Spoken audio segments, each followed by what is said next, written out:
ನಮಸ್ತೆ ಬಂಧುಗಳೇ, ಜ್ಞಾನ ಮಾಧ್ಯಮದ ಮತ್ತೊಂದು ವಿಡಿಯೋಗೆ ಸ್ವಾಗತ. ಇಡೀ ಮಧ್ಯ ಏಷ್ಯಾದಲ್ಲಿ ಯುದ್ಧದ ಕಾರ್ಮೋಡ ಕವಿದಿದೆ. ಅರಬ್ ರಾಷ್ಟ್ರಗಳಲ್ಲಿ ಕಚ್ಚಾ ತೈಲದ ಉತ್ಪಾದನೆಯ ಮೇಲೆ ಪರಿಣಾಮ ಬೀರುತ್ತಿದೆ. ಇದಕ್ಕೆಲ್ಲ ಕಾರಣ ಇಸ್ರೇಲ್ ಸಿರಿಯಾದಲ್ಲಿರುವ ಇರಾನ್ ದೂತಾವಾಸದ ಕಚೇರಿಯ ಮೇಲೆ ಮಾಡಿದ ದಾಳಿ.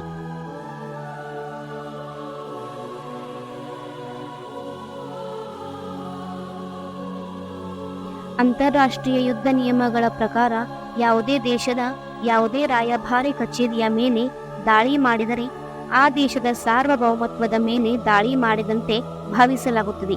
ಇದೊಂದು ಕಾರಣವೇ ಯುದ್ಧದ ತಕ್ಷಣದ ಕಾರಣವಾಯಿತು.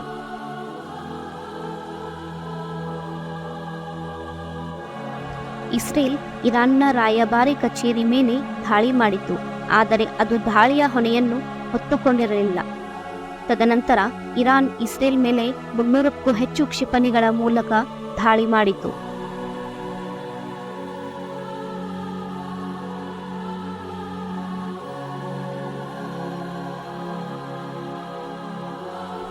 ಆದರೆ ಇಸ್ರೇಲ್ ಐರನ್ ಡ್ರೋನ್ ರಕ್ಷಾ ವ್ಯವಸ್ಥೆಯ ಮೂಲಕ ಈ ಎಲ್ಲ ದಾಳಿಯನ್ನು ನಿಗ್ರಹಿಸಿತು. ಇಸ್ರೇಲ್ಗೆ ಅಮೆರಿಕ ಮತ್ತು ಬ್ರಿಟನ್ ಕೂಡ ಸಹಾಯ ಮಾಡಿತು. ಇರಾನ್ ಮಾಡಿದ ದಾಳಿಯು ಇಸ್ರೇಲ್ ಮೇಲೆ ಕಿಂಚಿತ್ತೂ ಪ್ರಭಾವ ಬೀರಲಿಲ್ಲ. ಈ ದಾಳಿಗೆ ಇರಾನ್ ಬಳಸಿದ್ದು UN 51ನೇ ನಿಯಮವನ್ನು. ಇಸ್ರೇಲ್ ಮೇಲೆ ಮಾಡಿದ ದಾಳಿಯನ್ನು ಜಗತ್ತಿನ ಅಮೆರಿಕ ಮಿತ್ರ ರಾಷ್ಟ್ರಗಳು, ನ್ಯಾಟೋ ದೇಶಗಳು ಖಂಡಿಸಿದವು.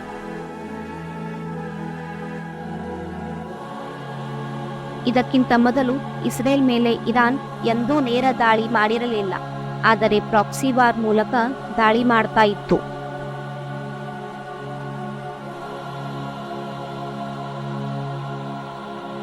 ಇರಾನ್ ಇಸ್ರೇಲ್ ಮೇಲೆ ಹಮಾಸ್, ಹೌತಿ ಮುಂತಾದ ಬಂದೂಕೋರರ ಮೂಲಕ ದಾಳಿ ಮಾಡುತ್ತದೆ.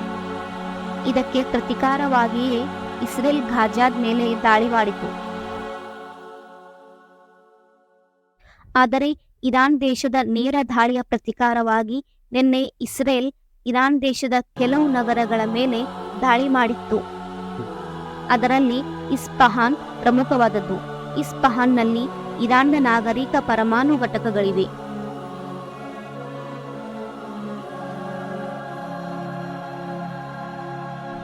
ಇರಾನ್ ಇಸ್ರೇಲ್ ಹಲವು ದಶಕಗಳಿಂದ ಹಾಗೆ ಸಾಧಿಸ್ತಾನೇ ಇವೆ.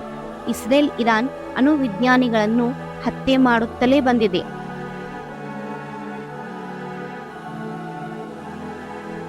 ಇರಾನ್ ಅಣುರಾಷ್ಟ್ರವಾಗಿರುವುದು ಇಸ್ರೇಲ್ಗೆ ಇಷ್ಟವಿಲ್ಲ. ಇರಾನ್ ಸಿಯಾ ರಾಷ್ಟ್ರವಾಗಿರುವುದರಿಂದ ಅದರ ಬೆಂಬಲಕ್ಕೆ ಅರಬ್ ರಾಷ್ಟ್ರಗಳು ಬರ್ತಾ ಇಲ್ಲ.